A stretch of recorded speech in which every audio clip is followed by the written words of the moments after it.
Olá, meus queridos alunos, é um prazer estar aqui com vocês novamente para analisarmos e discutirmos mais um tema muito importante, né, das aulas, das discussões sobre história e que é muito recorrente em provas de vestibulares, Enem, né, ou seja, é um tema muito recorrente que é a Grécia Antiga.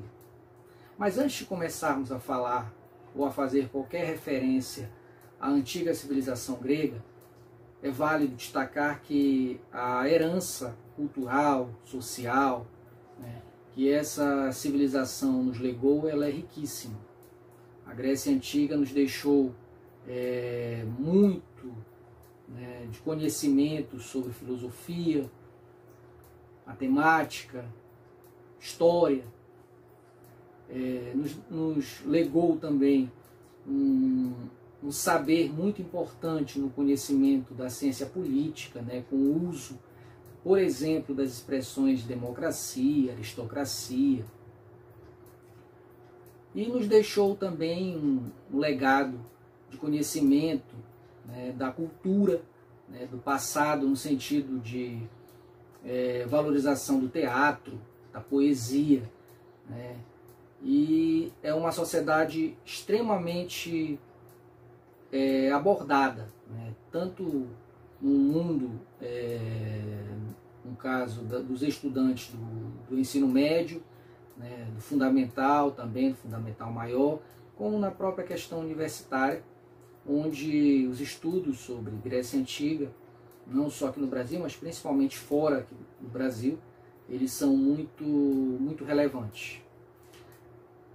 Um outro aspecto que tem que ser destacado é que nós vamos fazer uma aula tocando em alguns pontos considerados mais importantes, porque o assunto é muito extenso e não caberia, evidentemente, em uma videoaula de 20 a 30 minutos. E aí nós vamos fazer apenas uma abordagem mais teórica, né, desses pontos, onde irei procurar tirar algumas dúvidas, esclarecer alguns pontos sobre a história da antiga civilização grega. Mas para falarmos dessa civilização, nós temos que antes fazer algumas referências à questão geográfica, à questão da localização, né, a origem dessa sociedade. No campo da geografia, a Grécia ela localiza-se na região sudeste da Europa, né, um pouco mais também no sul, na região ali da Península Balcânica, banhada pelo Mar Egeu, mas também ela não está restrita à área peninsular.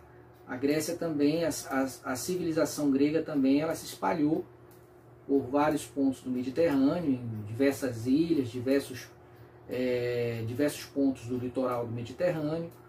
E hoje você ainda encontra ruínas, resquícios de antigas cidades gregas, de antigas polis gregas, no sul da Itália, no sul da Espanha, de Portugal, em regiões ali da Ásia Menor.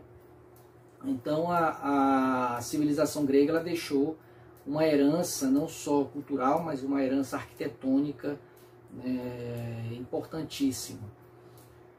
As origens dessa sociedade, elas encontram-se, segundo os estudiosos, no processo migratório de povos indo-europeus ou indo-germânicos que, saindo de regiões da Ásia, migraram para o sul da Península Balcânica em busca de terras férteis, né, em busca de alimentos, ou seja, em busca da sobrevivência.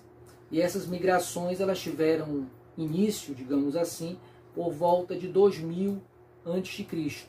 Segundo os estudiosos, é mais ou menos por volta de 1950, quando aqueus, jônios e depois os eólios foram chegando gradualmente, migrando gradualmente para a região da Península Balcânica e depois também ocupando algumas ilhas próximas.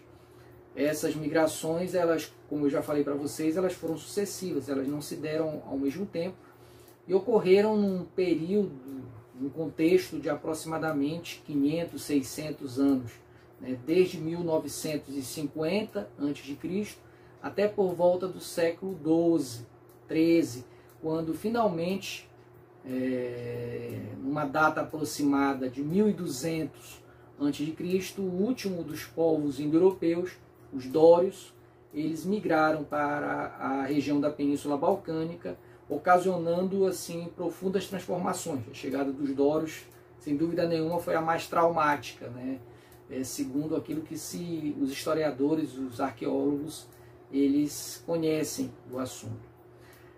Antes de falar dessa chegada dos dórios, né, e as mudanças que foram ocasionadas pela ocupação dos dórios, é importante destacar também que a história da antiga sociedade grega, da antiga civilização grega, ela é subdividida de acordo com os historiadores que gostam de construir, dividir a história em períodos, né, em gavetas específicas. Ela é subdividida em alguns períodos. O primeiro deles foi o período conhecido como pré-homérico, né, ou micênico, digamos assim.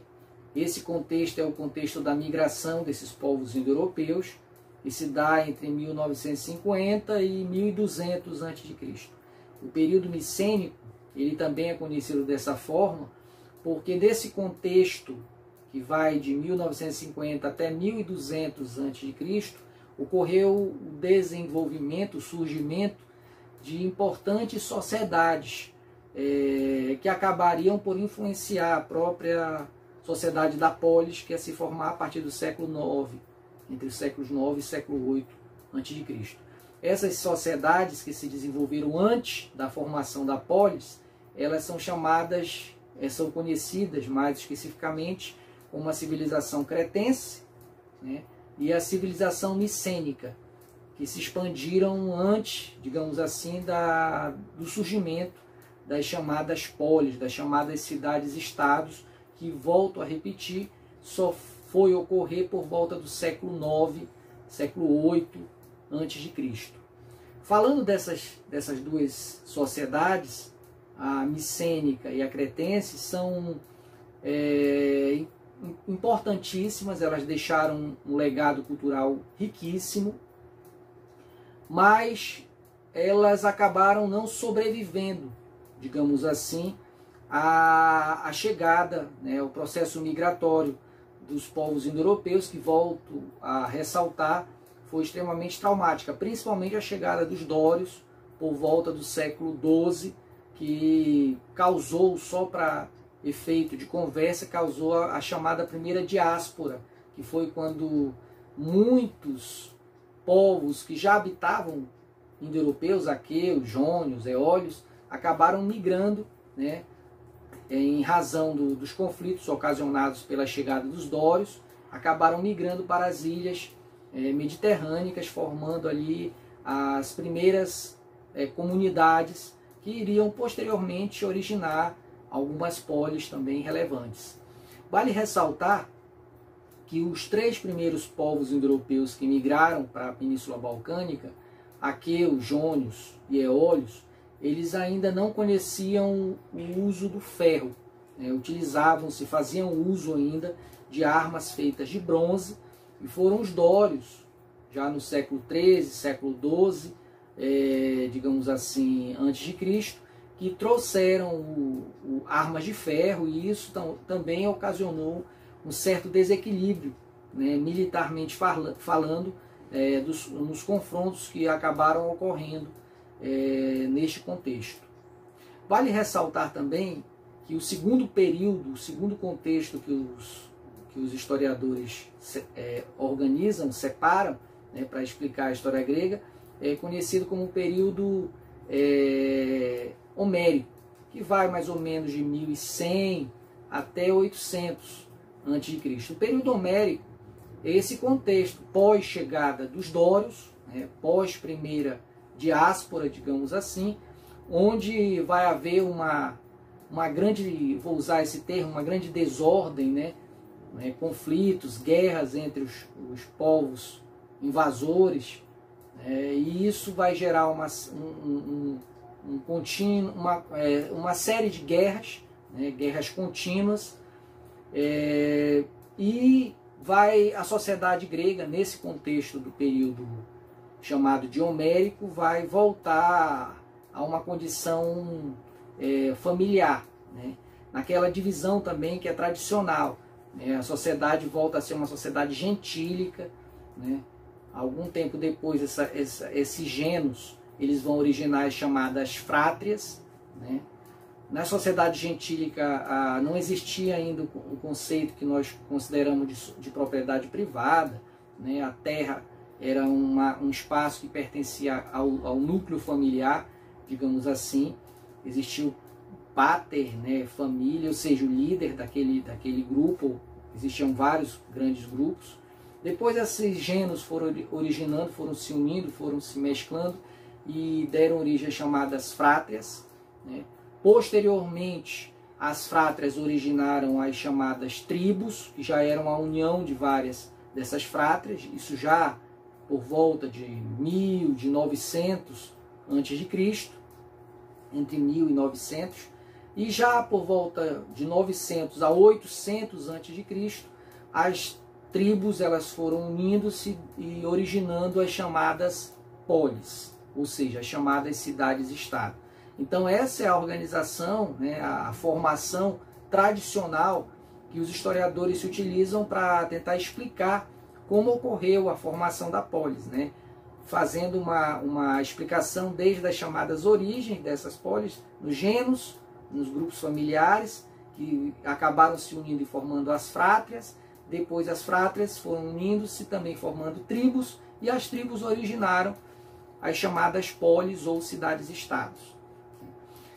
O terceiro, só mais um detalhe com relação ao período homérico, ele tem esse nome, né, ele ganha essa denominação porque acredita-se que supostamente nesse contexto foram originados os famosos poemas do poeta, que até hoje não há uma discussão sobre se ele existiu ou não, né, se ele é um personagem real, apenas um mito, digamos assim.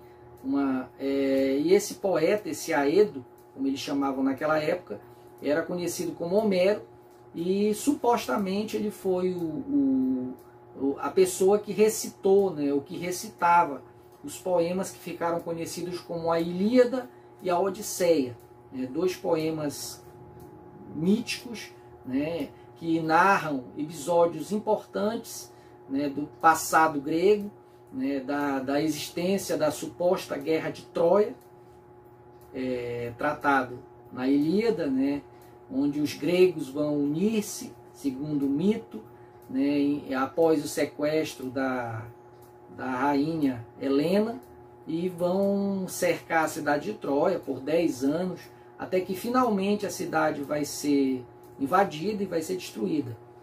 E a Odisseia, que é o segundo momento, digamos assim, do poema do Homero, já uma outra narrativa, mas ela continua um pouco a Ilíada.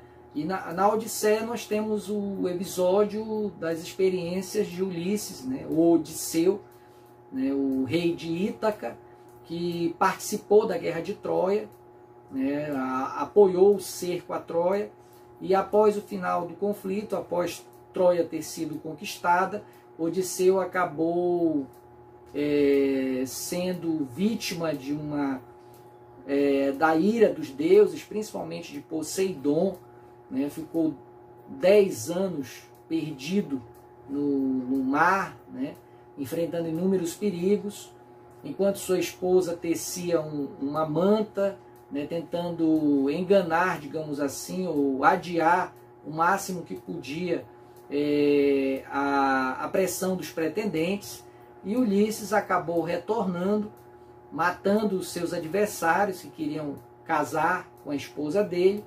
E esse é o poema, resumidamente falando, esse é o poema da Odisseia. Esses dois poemas, que têm assim uma importância histórica considerável, digamos assim, eles narram muito da cultura e do modo de vida, digamos assim, dos gregos no contexto do chamado período micênico.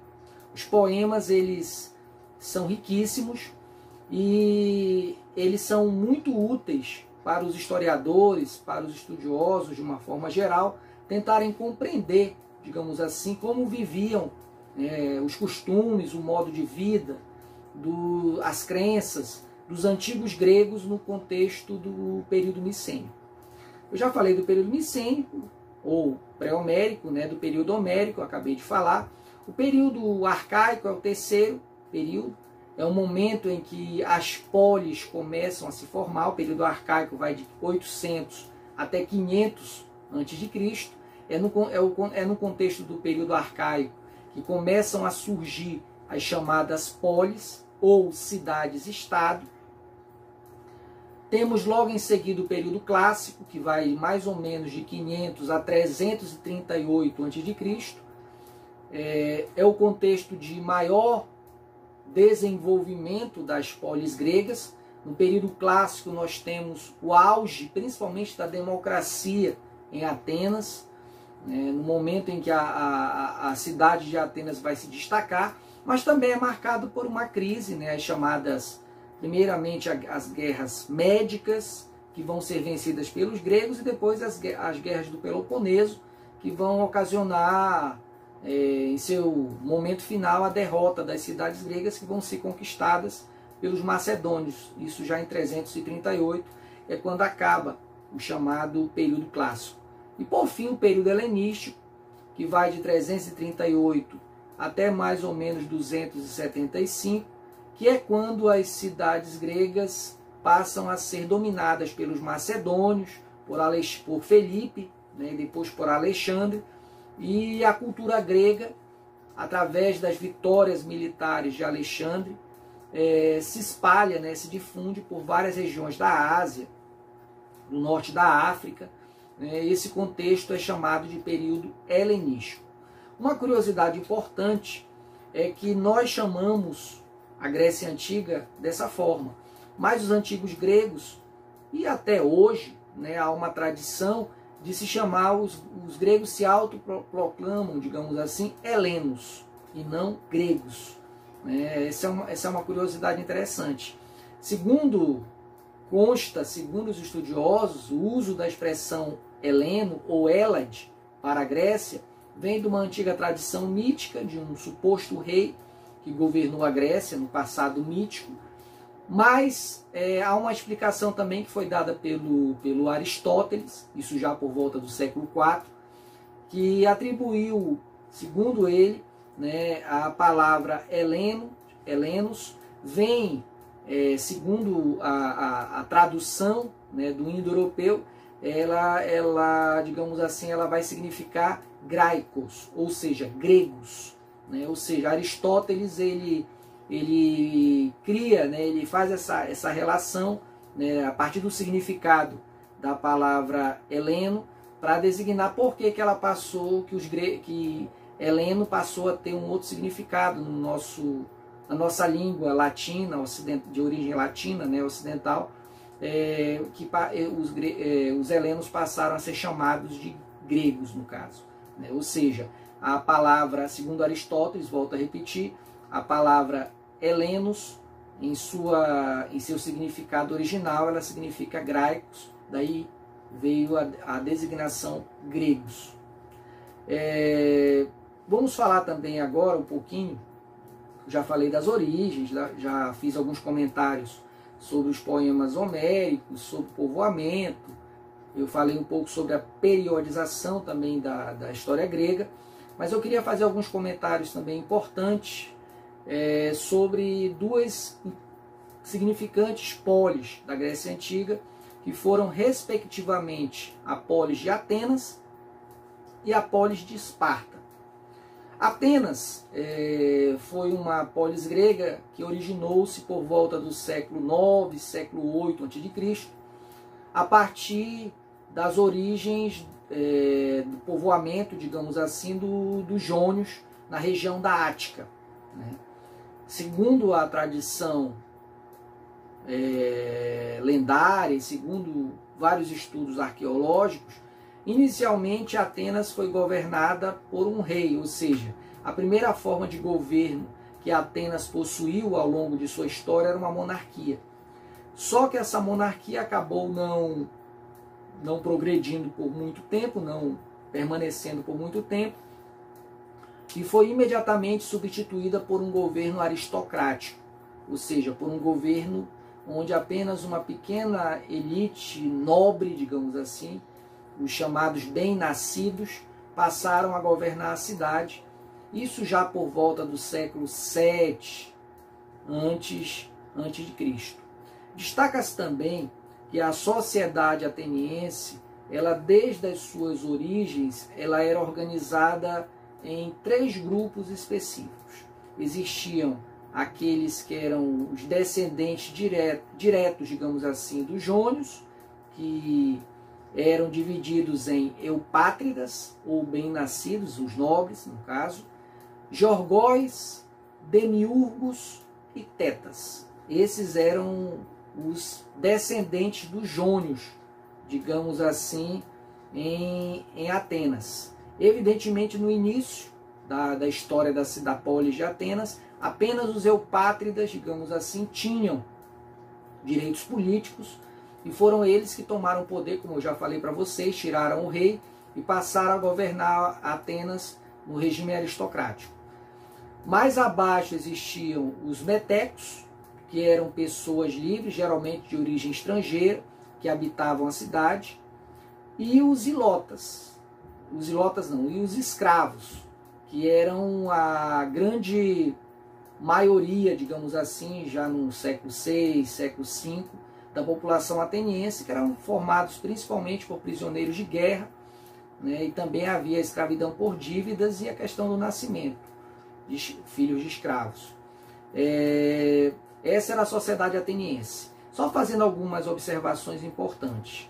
Os eupátridas, como eu já falei para vocês, eram os cidadãos que tinham os privilégios inicialmente, eles se autoproclamavam nobres ou bem-nascidos, né? Jorgóis e demiurgos eram cidadãos que viviam do comércio, do artesanato ou da agricultura, e os tetas, que eram os descendentes dos jônios, assim como os outros, digamos assim como os eupátridas, jorgóis e demiurgos, só que os tetas eles não tinham propriedade, eles viviam numa condição financeira bastante precária e de forma muito comum eles eram escravizados, digamos assim, pelo fato de não terem condições, muitas vezes, de pagar as dívidas que acabavam adquirindo.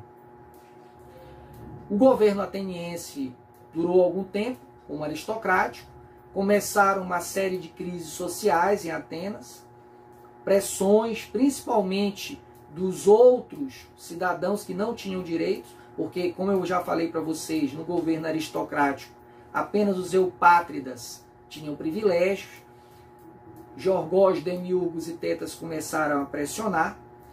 Um cidadão chamado Drácon, isso foi entre 622 e 621, fez uma das primeiras mudanças importantes, que foi o estabelecimento de leis escritas para Atenas. Só que as leis, a legislação permaneceu a mesma. A única mudança ocasionada por Drácon foi a transformação da legislação que era antes oral para uma legislação e passou a ser escrita. Alguns anos depois de Drácon, já por volta entre 594 e 591 a.C., um outro cidadão ateniense chamado Solon, também de origem eupátrida, foi responsável por uma mudança até certo ponto conservadora.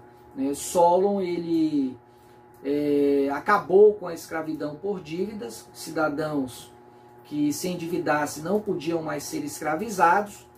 As outras formas de escravidão continuaram, escravidão por guerra, etc., né?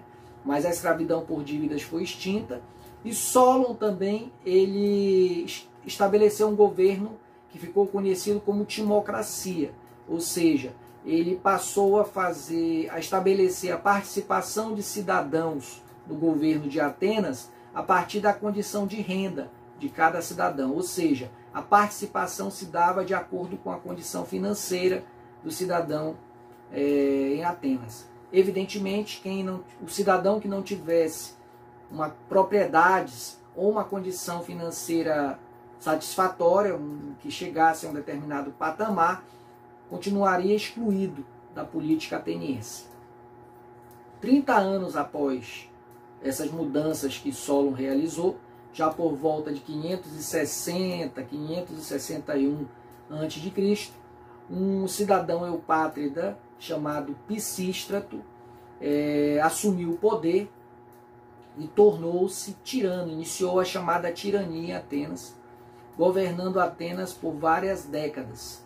Pisístrato, ele não trouxe grandes mudanças na legislação ateniense, mas ele se beneficiou do fato de ser apoiado pelas populações mais pobres, dos cidadãos, né, os demiurgos, os orgóis, que tinham uma condição financeira menor, e que apoiavam ele, e tetas também.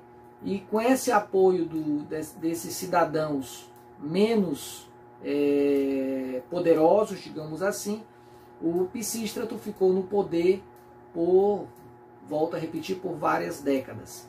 Até 510 a.C., ou seja, por quase 50 anos, Pisístrato ficou no poder. Em 510, após a morte de Pisístrato, os filhos dele, Hípias e Hiparco, tentaram, digamos assim, tornarem-se tiranos sucessivamente, mas ambos acabaram sendo excluídos dessa possibilidade. E quem assumiu o poder foi um cidadão chamado Clístenes, isso em 508 a.C. E Clístenes fez uma série de reformas que originariam a democracia em Atenas. A própria expressão democracia, digamos assim, é uma palavra de origem grega, né? Demos, povo, cracia, governo, né? No qual Clístenes passou a adotar essa expressão, mas ele realizou profundas mudanças na estrutura política e na participação dos cidadãos no governo ateniense.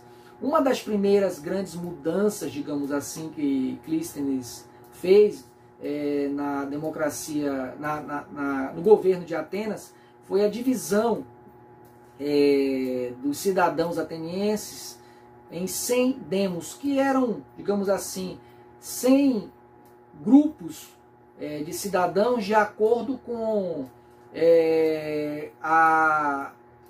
de onde esses cidadãos habitavam, fosse na cidade, fosse na área litorânea ou fosse nas áreas rurais. Ou seja, ele foi organizando geograficamente esses cidadãos. Ele adotou um órgão que havia sido criado pelo Solon, a Bulé. Esse órgão, que tinha aqui 400 participantes, passou a ter 500.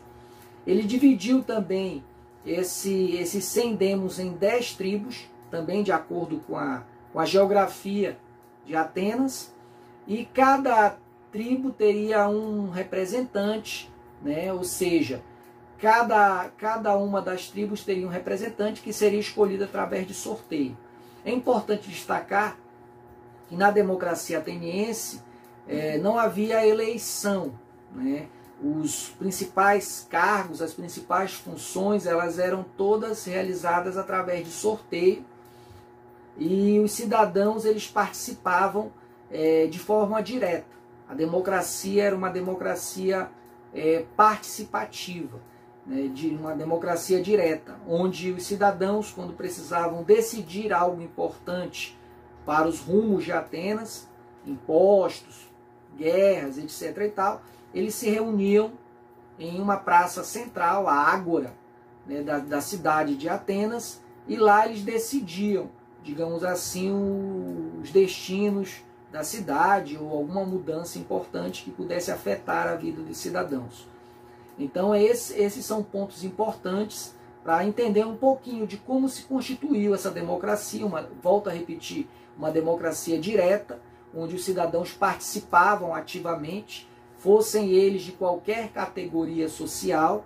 Não havia uma divisão, digamos assim, econômica mais entre os cidadãos. A participação era uma participação feita muitas vezes através de sorteio. E para, digamos assim, impedir que qualquer cidadão desejasse tomar o poder, né, de forma arbitrária, que qualquer cidadão quisesse se tornar novamente um tirano, ele criou o ostracismo, que era uma forma de afastar da vida política da cidade, por um período de 10 anos aproximadamente, qualquer cidadão que ameaçasse, digamos assim, a democracia ateniense.